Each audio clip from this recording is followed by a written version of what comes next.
ইতিমধ্যেই জায়গা আইডেন্টিফাই করেছি এবং করব, কারণ এখান থেকে সমস্ত বিভিন্ন রাজ্যের লোক, বিভিন্ন দেশের লোক আসে, তারা জিনিসপত্র কিনতে পারবে, আর আমাদের শিল্পীরা সেখানে যারা হস্তশিল্পীরা আছে জিনিস বিক্রি করতে পারবেন। তাছাড়াও মাত্র 1.5 বছর আমরা সময় পেয়েছি। রাজারহাটে আপনারা জানেন 480 একর একটা জায়গা, অনেকদিন ধরে আমি ঠিক পাহারাদারের মতো জায়গাটাকে পাহারা দিয়ে রাখতাম।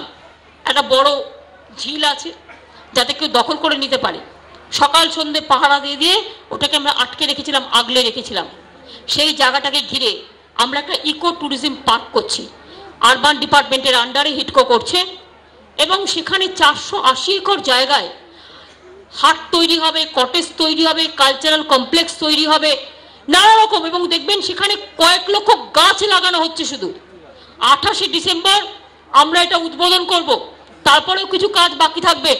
আমি যেমন ওই ফাউন্টেন অফ জয় যেটা সিএসসি করেছে, খুব ভালো, আমরা লেকে একটা করছি রবীন্দ্র সরোবরে, ওটা আমার রেডি আছে, 15 দিনের মধ্যে উদ্বোধন আশা করি হয়ে যাবে। আর একটা আমরা করবো রাজারহাটে ইকো ট্যুরিজম পার্কে, অর্থাৎ লেজারে ডান্সিং হবে, রবীন্দ্রসঙ্গীত হবে, নজরুল গীতি হবে, অন্যান্য গান হবে, বাচ্চারা দেখতে ভালোবাসবে।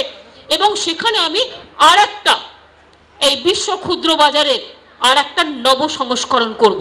তাহলে কি হবে, যারা ওখানে হাজার হাজার লক্ষ লক্ষ মানুষ দেখতে আসবেন, ঘুরতে আসবেন, তারা প্রয়োজনীয় জিনিসগুলো কিনতে পাবে। এবং সেখানে আমরা চাই প্রতিদিন লোকাল শিল্পী